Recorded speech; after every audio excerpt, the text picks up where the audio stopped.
UP के मेरठ से एक अजीबोगरीब मामला सामने आया है। यहाँ एक शख्स ने लिसाड़ी गेट थाने में बकायदा एसपी सिटी के नाम का इस्तेमाल करते हुए तहरीर दी। युवक ने तहरीर में लिखा कि उसका मोबाइल कहीं गिर गया है।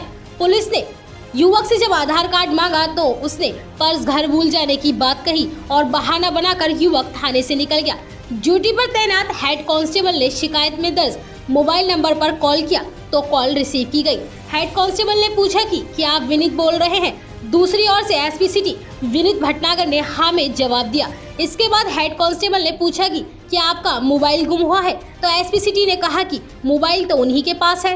एसपी सिटी को कुछ शक हुआ तो उन्होंने अपना परिचय देते हुए बताया कि मैं एसपी सिटी विनीत भटनागर बोल रहा हूं, जिसके बाद हेड कांस्टेबल की सिट्टी पिट्टी गुल हो गई। जब मामले की जांच शुरू हुई तो तहरीर एसपी सिटी विनीत भटनागर के नाम से थी और जब मोबाइल नंबर चेक किया तो एसपी साहब का पर्सनल नंबर निकला।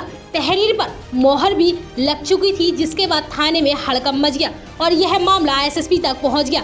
हैरानी की बात यह है कि युवक मेरठ के 5 थानों में यह शिकायत लेकर पहुंचा था, जिनमें से लिसाड़ी गेट के अलावा ब्रह्मपुरी टीपी नगर में मोबाइल गुम होने के मामले में मोहर भी लगा दी गई। अब इस पूरे मामले में पुलिस कुछ भी बोलने से बचती नजर आ रही है और साथ ही अधिकारियों ने भी चुप्पी साध ली है। तो वहीं इस मामले में एसपी सिटी विनीत भटनागर का कहना है कि यह हरकत किसने की है इसका पता लगाया जा रहा है और जल्द ही आरोपी को पकड़कर सख्त कार्यवाही की जाएगी।